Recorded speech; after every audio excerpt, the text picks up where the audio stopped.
What's up mga kagala? Ngayong araw ay samahan nyo akong gumala. Puntahan natin ang Agus River ng Infanta, Quezon. Panuorin nyo at iangkas ko kayo papunta doon.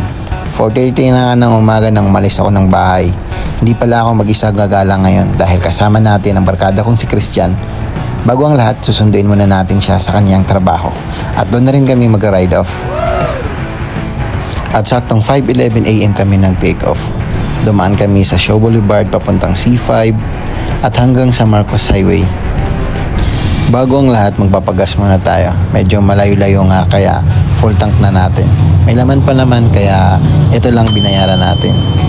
Nang makapagpagas na kami ay dumaan muna kami sa McDo para mag-almusal. Saglit nga lang kaming kumain at biyahe na agad.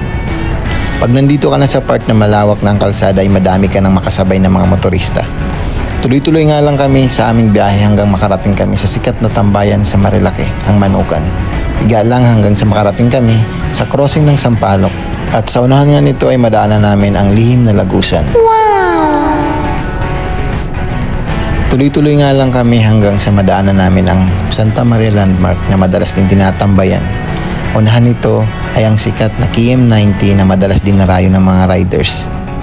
At dahil marami ang mga tao, hindi na kami huminto at dumiretso lang kami sa aming pagka-drive.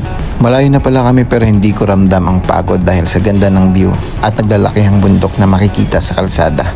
Ini-enjoy lang namin ang pagdadrive hanggang sa makarating kami dito sa Lola 7 Resort. Hindi na pala ito nag-ooperate dahil pinasara muna pansamantala ng local government. Nagpahinga muna kami dito saglit at naisipan ko na rin na mag-drone. Disclaimer lang ha, hindi pa po ako puro at nagpa-practice pa lang gumamit. Kaya kung hindi ka nagandahan sa mga kuha ko, pagpasensyahan mo na lang. Ikaw ay simoy sa tuktok ng bundok. Ika'y kanlungan sa lahat ng gulo. Masukal man ang landas, di man tiyak ang wakas ay lalakbayin para lang sumipin ang simoy mo. Matapos ang pahinga, dumiretso na kami. Ilang kilometro na lang mula sa aming pinagpahingahan. Habang papalapit at palapit, gumaganda na rin lalo ang mga tanawin. Pagkadating nga namin dito sa Agus River, sa highway pa lang ay may kumontrata na sa amin para sa aming kubo at nagpaluto na rin kami para sa aming tanghalian. Saktong 9 na umaga kami dumating, kaya madami na rin tao dito. Swerte pa kami at may kubo pang napakante. Mahaba-haba din ang aming binyahe mula sa Taguig hanggang sa Agus River. Umabot din kami ng halos 4 na oras sa biyahe.